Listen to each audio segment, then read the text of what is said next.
এই লাও, খাবারটা খেয়ে লাও। আমি জানি আমার সাথে বিয়ে হয়েছে বলি তুমি মন খারাপ করে কিচ্ছু খাওনি, তোমার আমাকে একটুও পছন্দ না। কিন্তু আমি যদি বিয়েটা না করতাম তাহলে তো আমার থেকে কোনো খারাপ ছেলের সঙ্গে তোমার বিয়ে দিয়ে দিত। আমি শুধু তোমার কথা ভেবেই এই বিয়েটা করেছি। খেয়ে শুই করো, ভয় পেও না। আমি কোনোদিনও স্বামীর অধিকার নিয়ে তোমার সামনে এসে দাঁড়াবো না, এইটুকু বিশ্বাস করতে পারো।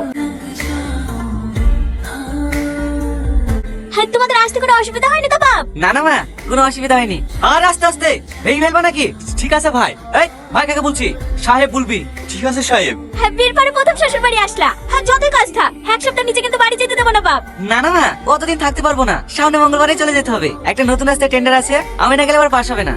তুমি জানো মা, তোমার জামাই সব থেকে বড় কন্ট্রাক্টর। তোমার জামাইয়ের আন্ডারে 200-এরও বেশি লোক কাজ করে। তোমার জামাইয়ের ওখানে বিশাল সম্মান, কেউ স্যার ছাড়া কথাই বলে না।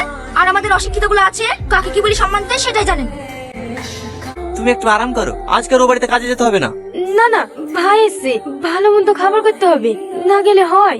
ও আমি ম্যানেজ করে নেবো, এই অসুস্থ শরীরে আজ যেতে হবে না। কেন আমার বদলে তুমি রান্না করবে নাকি? কেন আমি রান্না করতে পারিনি নাকি? যাও সাইকেলটা বের করো গা, অত অসুবিধা হবে না। ওষুধ খেয়েছি তো, একটু পরেই ঠিক হয়ে যাবে। ঠিক আছে। সালমা, এই সালমা। হ্যাঁ বলেন মা। এখনো উঠো চাটতেছি, থালার গুলো পড়ে আছে। চা ডিম শুদ্ধ করিসনি, জামাইকে খেতে দিতে হবে না? হ্যাঁ মা, থালগুলো মেজে রাখা ধরেছি। কটা বাজে এখন? 8টা বেজে যাচ্ছে, এখন তুমি থালারে মাজবা? ও শরীরটা একটু খারাপ তো, তাই আসতে একটু লেট হয়ে গেছে। আমি থালাটি মেজে দিছি। ঠিক আছে, 8 ঘন্টার মধ্যে যেন জামাইয়ের ঘরে সকালকার নাস্তা পৌঁছে যায়। ঠিক আছে মা। যাও সালমা, তুমি আঁকা ধরো গা, আমি থালাড়িগুলো মাজছি।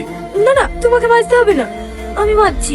চুপ করো তো, তোমাকে পানি কাছে যেতে হবে না। এমনিতে জ্বর এসে মরছে, আর পানি লাগবে। ওই ব্যাপারটা মা কিছু বলিছো? না, এখনো বলা হয়নি। বুঝতে পারছো না? আমাকে আবার কালকে বেরোতে হবে। অর্ডারটা ক্যান্সেল হয়ে গেলে 25 টাকা লস হয়ে যাবে। ঠিক আছে, তোমার খাওয়া হয়ে যা, আমি মাকে ডাকছি। ঘটক টেবিল গেল, তোমাদের জমি 15-20 বিঘা মতন হবে, ওরকমই হবে নাকি? হ্যাঁ, ওই 12-13 বিঘি মতো হবে।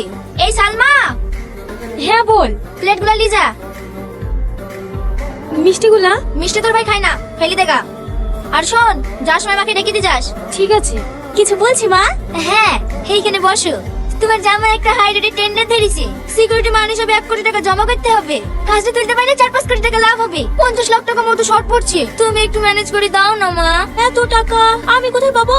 আমাদের 12-13 বিঘি জমি নাই, ওই জমিগুলো বেচে দাও না মা। একবার টেন্ডারটা হাতে পেয়ে গেলে তো ওরকম জমি 1-2 বিঘি কিনা হবে।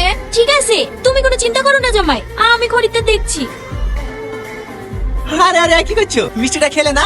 আমার মিষ্টি খেতে ভালো লাগে না। মিষ্টি আবার কারো অফিস নাই নাকি? দাও আমাকে দাও, আমার মিষ্টি খেতে খুব ভালো লাগে।